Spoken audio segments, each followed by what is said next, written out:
So, we were talking about communication, and as I said, one cannot not communicate. One is always communicating consciously, unconsciously, subconsciously. Uh, your body language, your facial expressions tell somebody others about you. You are giving signals that is called kinesics or body language, facial expressions, how you are sitting, your posture. Proxemics is how space is used to communicate, whether you are sitting close to somebody or apart from somebody. How big is your office? If you have a big office, you are showing that you have more status and power. The corner office is the CEO's office, so that is again using space to communicate. Then there is paralanguage. How do you verbalize a message? The intonation, the pitch, the tempo. What are you saying? What are you saying? What are you saying? The way you say these things, maybe the meaning is altered. It conveys a different meaning. So that is paralanguage. So one is always communicating. Now, as I said, it's a difficult process, and there is distortion, and there are barriers that one needs to overcome. There are three types of barriers. There is sender related barriers. The person who is communicating, sending out messages, speaking, is a sender. The receiver or recipient is the listener, and the situation. There is a medium, and there is a situation around them. So sometimes there are situation related barriers. Let us say I'm making a presentation through a computer or a laptop or an OHP projector or a LCD projector, and the projector breaks down. So that is a situation related barrier. So communication gets disturbed. Sometimes I'm not good at communication. My skills, I don't have proper communication skills. Then that is a sender related barrier. Sometimes the listener is listening selectively. He just pays attention to some things that he finds interesting. He skips other things or doesn't pay attention or can't pay attention, or his mind skips a bit. Attention span is also a problem. So that is a receiver related barrier. So there are various barriers, and one has to try to overcome these barriers to make the process better, and communication there is minimal distortion. The sender has to, of course, be good at communication. And the important thing to note here is that first form, then comes content. Form is the packaging part. If the sender is not properly dressed, his grooming, his etiquette, his behavior, his dress code, his clothes, the way he looks, that is the way he speaks, all that is form, the external part, the persona part. So people first look at that, and if they find it interesting or impressive, then only they listen to what you are saying. First they listen to how you are speaking, then you listen to what you are saying. So the message is paid attention to later. First they will look at you, make their judgments about you. They will decide that this guy is worth listening to or not listening to, lose interest or get interested, maybe impressed, not impressed, or whatever. And if that there is a positive thing, if they are receptive because of the outward exterior, this thing that you have, grooming, dress, etiquette, beard, no beard, shaved, not shaved, all those kinds of things, only then your voice quality and all that, how you are saying, how you are speaking, all sorts of things, your external part, your persona. If they like that, then only, or favorably inclined towards it, then only will they actually listen to the message. So first comes how you are saying, the form part, then the packaging part, then comes the content part, then comes what you are saying. So if your form is not proper, your content will be ignored. So you have to work on your form also. That means the skill part of it, the presentation part, how you are presenting, the proper presentation, proper attitude, behavior, proper persona and all that. And then the actual message that you want to convey. Your communication skills are also the form, the packaging, voice quality. Everybody listens to Amitabh Bachchan, which is rich baritone and all that. He could be saying the most trivial things and still we would pay attention because of his voice and his personality or persona. So form comes first, then comes content. You also need to think about what sort of language to use. Very difficult language, easy language, vocabulary, all these things matter depending upon the audience. How quickly you are speaking.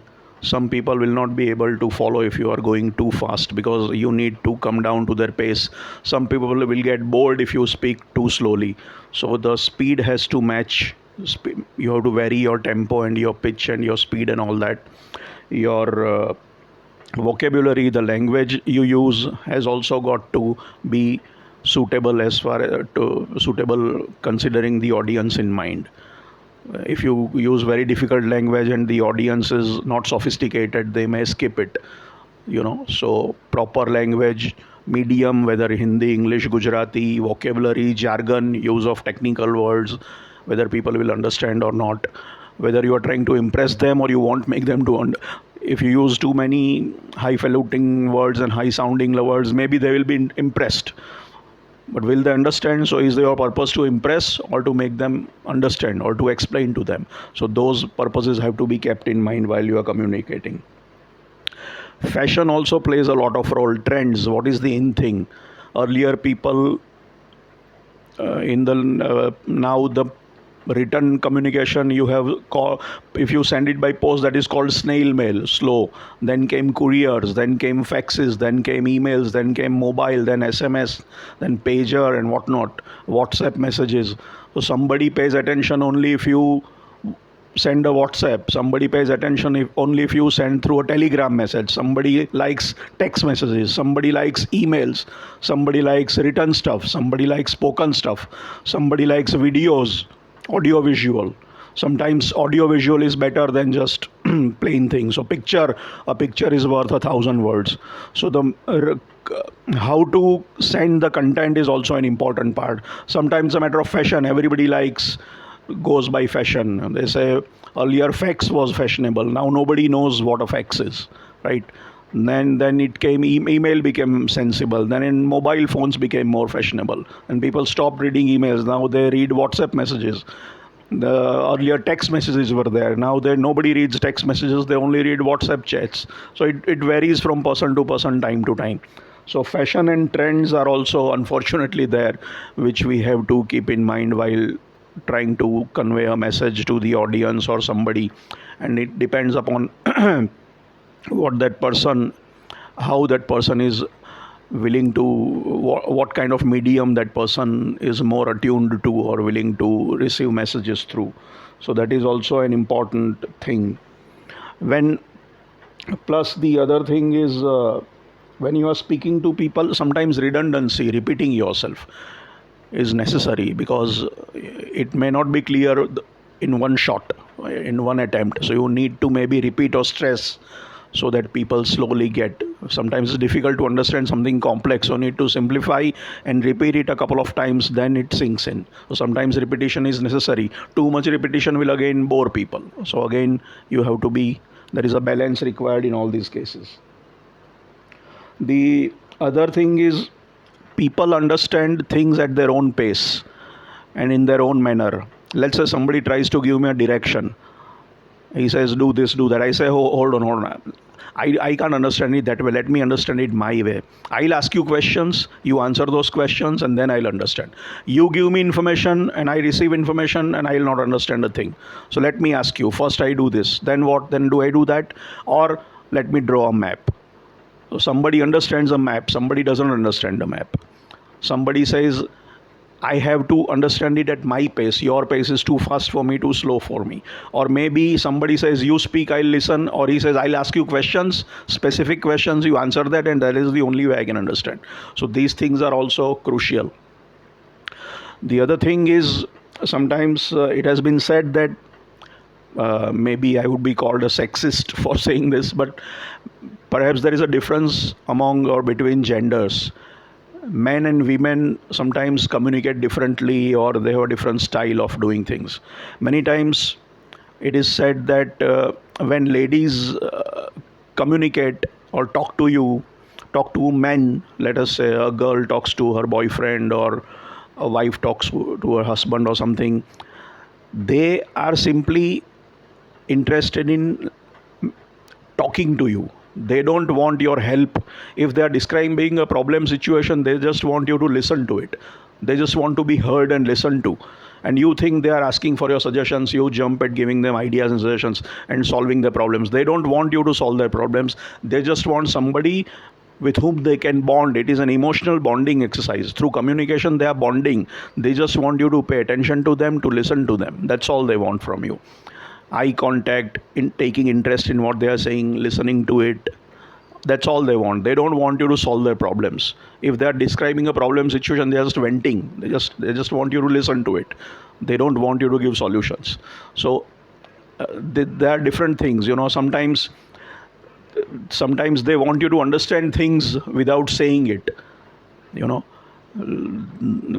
eye language. The expressions in your eyes or the way eyes convey your feelings.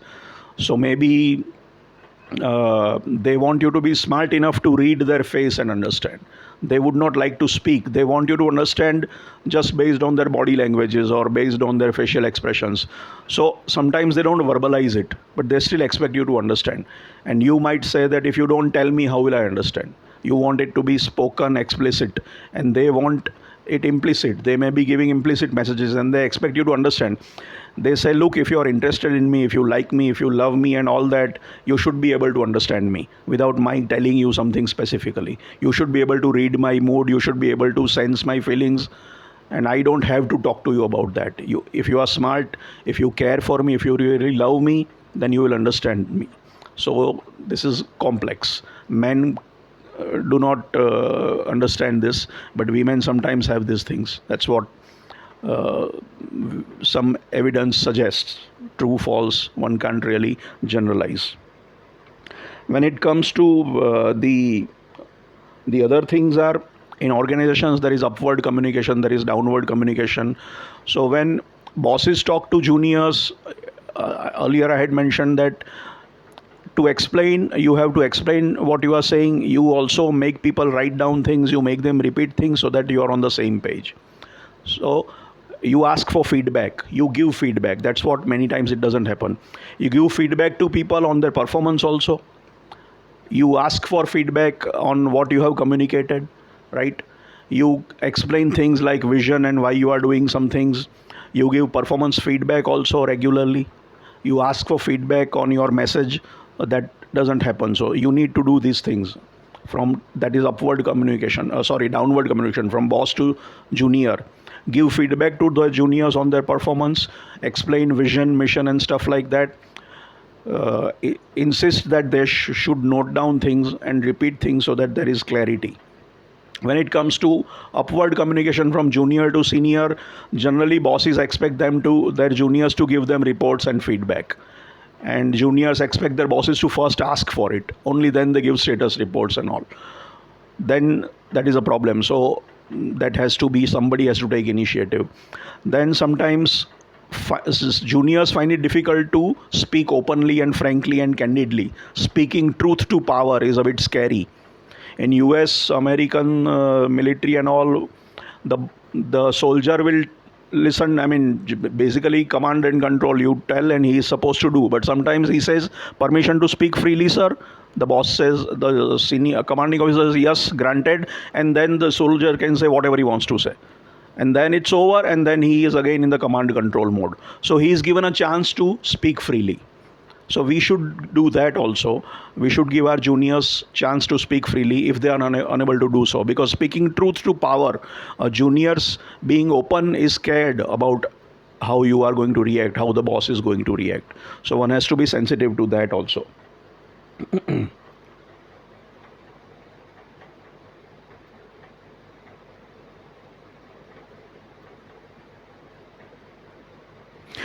Also, when there is a discrepancy between what you say and what you do, then people will pay attention to what you do rather than what you say. You say, my office is always open, but your door is always closed. And you can always come to me, you say. But when somebody comes to you, you are always busy or not paying attention to them and all that. So then they say, he's just saying these things for the sake of saying, he doesn't mean it. So you have to mean what you say. So just saying things doesn't make sense, because people will look for actual cues in your behavior. If your behavior doesn't match your words, then they go by your behavior, not by your words. So your actions have to match your words. Otherwise, the communication loses credibility.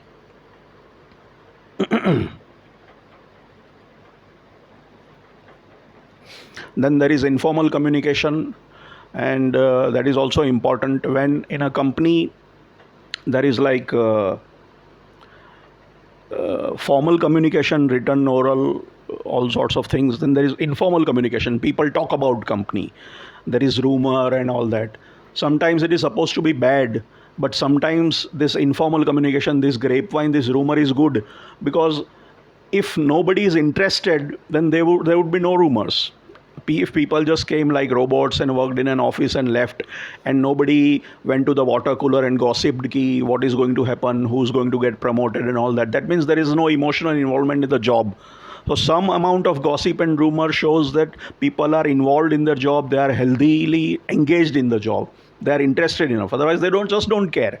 Nobody is interested in knowing who is going to be promoted, who got promoted, who boss gave firing to somebody, didn't give firing. It will be like mechanical zombies working there, kind of. So some grapevine, some gossiping shows that there is some healthy stuff. Otherwise, there is no emotional involvement of people. So that is also an interesting aspect of it. Thank you.